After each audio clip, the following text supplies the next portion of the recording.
Welcome to this deep dive, and we're going to be looking into self-reliance. Okay.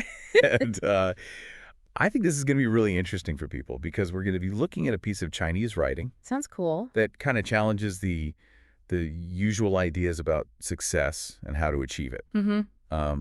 And get this, it actually suggests that relying on yourself is the ultimate key to navigating, all the complexities and the challenges of life. Yeah, I love that approach. So we're going to be unpacking this idea using some stories, and hopefully by the end you'll have a clearer sense of what your path to self-reliance could look like. Yeah, and I think it's a good way to look at this because it really encourages us to rethink those assumptions Right. about, where strength really comes from. Yeah. We often hear about the importance of support systems, Yeah. and those are definitely valuable, but this perspective adds another really important layer to that conversation. Absolutely. And it's not about rejecting help or anything. It's more about maybe understanding the limits of relying, solely on others. Mm-hmm. And the text actually starts with a pretty stark line. Okay. It says, "Never overestimate your place in someone else's heart. You might be nothing to them." Wow, that definitely makes you stop and think for a second. It does. It's a powerful reminder that relationships are complex and constantly evolving. Yeah. People change, priorities shift, and sometimes those we expect to be there for us might not be for various reasons. Makes me think about, friendships that have drifted apart or Yeah. family dynamics that have become strained over time, Sure. Things change, Yeah, and it's not always easy to predict or control those shifts. exactly. And while it's natural to seek support from others, Mhm. this text encourages us to really consider what happens when those support systems Right. aren't as stable as we thought. Okay. That's where self-reliance comes in. So how does this text actually guide us towards self-reliance? Does it Mhm. offer any practical advice? Okay. And Yeah. and it does so through a really captivating Zen story. Okay, hit me with it. I always love a good Zen story. Are you ready? Yeah. They pack so much meaning Yeah. into such simple narratives. This one is about a man who's caught in a torrential downpour. Okay. He finds some shelter under a roof's eaves, Mhm. and he spots a Zen monk walking by with an umbrella. Okay. Naturally, the man calls out to the monk, Right. hoping for a little assistance. Makes sense. I mean, who wouldn't want a little help in that situation? Exactly. It's human nature to seek, shelter and support, especially when things get tough. Exactly. But here's where it gets interesting. Okay. The monk points out that the man is already under shelter, Right. while he's the one getting drenched, Okay. and he then challenges the man to find his own umbrella. Wait, so the monk just leaves the man standing there in the rain? That seems a bit harsh, doesn't it? On the surface, maybe? Oh, But remember, Zen stories are all about symbolism and deeper meaning. The rain in this story represents life's inevitable challenges. okay. I'm starting to see where this is going. Yeah. So the umbrella must represent the tools and resources we need to overcome those challenges. You got it. And the monk's refusal to simply hand over his umbrella Mm-hmm. is a powerful message about personal responsibility and the importance of seeking solutions within ourselves. So it's not about the monk being unhelpful, but rather guiding the man towards self-reliance. Right. Okay, this story is really making me think about my own umbrella, What are my strengths, my skills, my resources that help me navigate difficult situations? Yeah, and the beauty of this metaphor is that everyone's umbrella is different. Right. For one person, it might be their resilience and determination. Right.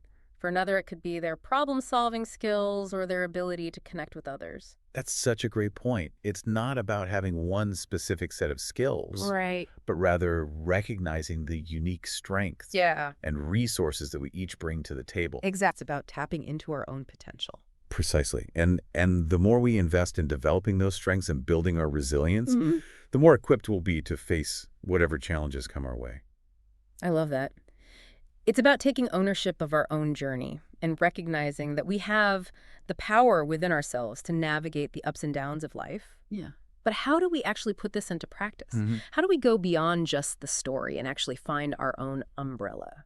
Well, the text offers another fascinating example this time in the form of a young entrepreneur Okay. named Yaya, Hey. who was struggling to get her new media studio off the ground. Right. Her story is all about the difference between hoping for help and actually investing in the tools you need to succeed. Mm-hmm. And and she was putting in the work, constantly reaching out to potential clients. Yeah. But she kept hitting these dead ends. And it's that really frustrating feeling of effort without reward. Oh, yeah. Something I think a lot of us can relate to. Absolutely. I've definitely been there, pouring my energy into something and feeling like I'm getting nowhere. Yeah. It can be so discouraging. Yeah. Especially when you're starting out and trying to build that momentum. Yeah. Exactly. And for Yaya, that turning point came in the form of advice from a seasoned mentor. Okay. This mentor told her, instead of hoping for others, cultivate yourself. Wow. It's like an echo of the monk's message in the Zen story. Yeah, that's such a powerful connection. Yeah. It's like the mentor was channeling the wisdom of that Zen story, encouraging Yaya to find her own path to success I'll be back. instead of waiting for someone else to hand it to her. So what did Yaya do with this advice? Did she actually change her approach? She absolutely did. Okay. Instead of chasing clients who weren't showing interest, she shifted her focus inward. Okay. She started investing in her team, helping them strengthen their skills and deepen their understanding of their target audience. It's interesting how this aligns with the idea of building your own umbrella. Right. She's not relying on some external force to bring her success. Yeah. She's focusing on the resources she does have, Exactly. her team, Yeah. and making them stronger. Precisely. Yaya realized that her team was her umbrella. Okay. By investing in their growth and development, she was essentially making her umbrella more durable, Right. more capable of weathering those storms of the competitive media landscape. So what happened? Did this inward focus actually lead to outward success? It did. As her team's skills and knowledge grew, their work became more refined, more targeted, more impactful. Okay. Clients started taking notice, drawn to the quality and expertise Yaya's studio was now offering. That's incredible. It's a real-world example of how this philosophy of self-reliance can actually play out. Investing in yourself, whether it's developing skills, deepening knowledge, or building a strong team, can actually create the opportunities you're looking for. It's not about being a lone wolf, but rather recognizing that true strength comes from within. Right. By investing in our own growth, we become more capable, more adaptable, and ultimately more successful in whatever we choose to pursue. Yeah.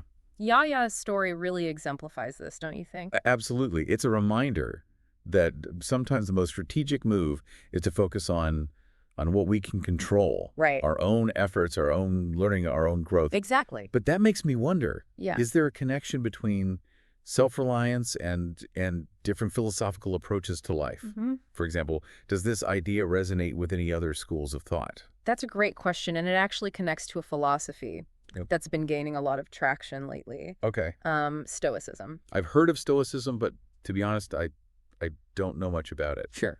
Could you give us a quick overview of how it relates to this idea of self-reliance? At its core, Stoicism emphasizes focusing on what you can control. Okay. Your own thoughts, actions, and reactions, rather than external events, which are often beyond our influence. It does. Sound familiar? Yeah, it's like finding your own umbrella in a philosophical sense, Exactly. not letting external circumstances dictate your well-being. Right. Instead, you're building inner resilience to weather those storms. Exactly. Stoicism isn't about ignoring the world around us, Right. but rather choosing how we respond to it. Okay. It encourages self-discipline, acceptance, and a focus on the present moment, all of which can be incredibly empowering. That's fascinating. So how does Stoicism view success? Is it about achieving external goals? Yeah. Or is there a different measure? For Stoics, success isn't necessarily about external achievements or material possessions. Right. It's about living a virtuous life, making wise choices, and developing a strong character. Okay. They believe that by focusing on what we can control Right. and cultivating inner peace, Yeah. we're better equipped to navigate life's inevitable challenges. So it's about aligning your actions with your values and focusing on personal growth rather than chasing external validation. Right. It's about building that inner strength Yeah. that allows you to face any situation with clarity and resilience. Exactly. It really complements the idea of self-reliance, doesn't it? Absolutely. It's about recognizing that true strength comes from within, and that by cultivating certain virtues and practices, we can become more resilient, more adaptable, and ultimately more capable of leading fulfilling lives, Right. regardless of external circumstances. It's amazing to see how these different philosophies from different cultures and time periods all seem to converge on this idea of self-reliance. It's a fundamental principle for navigating life. It is. It's like a universal truth that keeps resurfacing in different forms throughout history. It's truly remarkable, and I think it speaks to a fundamental truth about the human experience, that we are ultimately responsible for our own well-being and fulfillment. While we can certainly seek support and guidance from others, true empowerment comes from within. Okay, so we've explored this concept of self-reliance through a Zen story, the experience of a young entrepreneur. Right. And even touched on the philosophy of Stoicism. Exactly. What are some key takeaways our listeners can reflect on as they continue on their own journeys? Well, first and foremost, it's crucial to remember that self-reliance is not about isolation or rejecting help from others. Right. It's about recognizing our own agency and taking ownership of our lives. It's about cultivating that inner strength and resilience. So we're better equipped to handle whatever challenges come our way. And it's about remembering that investing in ourselves, whether through learning personal growth or simply taking care of our well-being is one of the most important things we can do. Absolutely. To set ourselves up for success and fulfillment. Couldn't agree more. It's not selfish to prioritize our own growth and development. Right. In fact, it's essential if we want to live our best lives and make a positive impact on the world around us. Exactly. But taking ownership can be challenging. Right? It can be. Are there any specific mindsets or strategies that can help us embrace self-reliance more effectively? Yeah. It can be so easy to fall into that trap of thinking like, I need this external thing to happen before I can truly succeed. Right. But as we've seen with, the Zen story and Yaya's journey, sometimes the most empowering move is to shift that focus inward. Yeah. To recognize that we hold a lot more power than we might realize. That's where the concept of mindset comes into play. Yeah. It's not just about the practical skills and resources, but also about the underlying beliefs we hold about ourselves and our ability to grow. Right. I've heard of the idea of a growth mindset. Yeah. But how does that actually tie into self-reliance? Think of it this way with a fixed mindset. You might believe that your talents and abilities are set in stone. You're either good at something or you're not. And this can make taking risks feel incredibly daunting. Yeah. Because failure feels like a confirmation that you're just not cut out for it. I can definitely relate to that feeling when I believe I'm inherently bad at something. Right. It's so easy to just avoid it altogether. Exactly. But a growth mindset flips that script. Okay. It embraces the idea that our abilities are constantly evolving. Challenges become opportunities to learn and stretch ourselves. Failure becomes valuable feedback, not a reflection of our worth. So instead of saying, I'm not good at this, someone with a growth mindset might say, I'm not good at this yet. Exactly. It leaves room for possibility and improvement. Yeah. But how do we actually cultivate that kind of mindset? It sounds great in theory, but our brains can be pretty stubborn sometimes. It definitely takes conscious effort. Yeah. But there are some really effective strategies. Okay. One powerful technique is to focus on the process of learning rather than just the end goal. Okay. Instead of fixating on winning or being the best. Yeah. Right. Shift your attention to the enjoyment of gaining new skills and knowledge. So it's about finding satisfaction in the journey itself, not just the destination. Exactly. It's like learning to appreciate each step we take, each challenge we overcome, each bit of progress we make. Precisely. And another key aspect of a growth mindset is reframing how we view setbacks. Instead of seeing them as signs of personal inadequacy, we can choose to see them as valuable learning experiences. Each failure becomes an opportunity to analyze what happened, adjust our approach, and try again with a bit more wisdom under our belts. That's such a powerful shift in perspective. It takes the sting out of failure Yeah. and transforms it into something productive. Instead of beating ourselves up, we're gathering information that can actually help us move forward. Absolutely. It's like turning those stumbling blocks into stepping stones. Exactly. And it's important to remember that self-reliance doesn't mean we have to do everything alone. Right. It's about taking ownership of our journey.